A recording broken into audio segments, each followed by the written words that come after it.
Evening, everyone. And tonight on my 3 minute hot take, we'll be discussing the last two candidates to leave the Democratic 2020 campaign, Elizabeth Warren and Mayor Michael Bloomberg.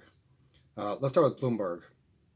So, Bloomberg uh, was last mayor in 2013, and we're in 2020 now. So, here's a guy who is largely out of the public eye for the last 7 years. And so, he enters the race late, pours all his money into the campaign commercials and thinks he's just going to buy the votes and somehow invigorate the party.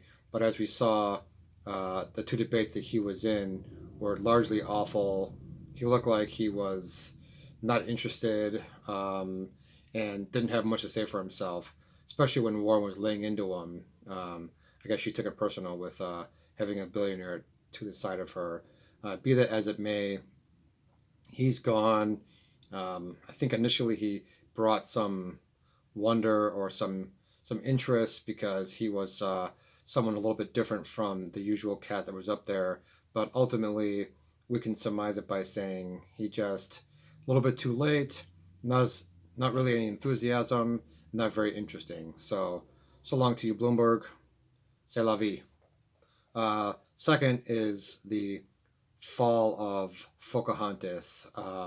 She comes out with this identifying as a Native American, on and off, brings it up. And let me just say, having spent 8 years as a student in academia, um, these professors, they are just out of their mind, and I think they just have this dream, or they search for this utopia that doesn't exist, and so they come up with. And so let me just say that Warren, in one of the debates, she rallies with this craziness, talking about Donald Trump is an environmental racist, healthcare racist. I mean, she said these things, and no one challenges her on it. I mean, this stuff doesn't make any sense.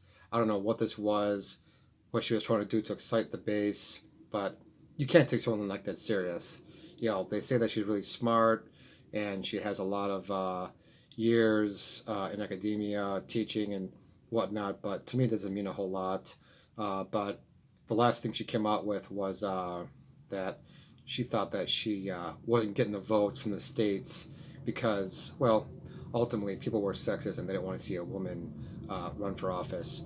The funny thing is last year the party voted for Hillary, so I don't know where that sexist thing comes from, but it's quite ridiculous.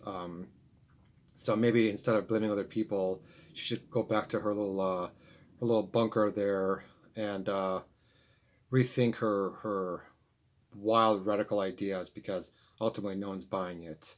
And so, well, that's all I have for this evening, and we'll circle back next time.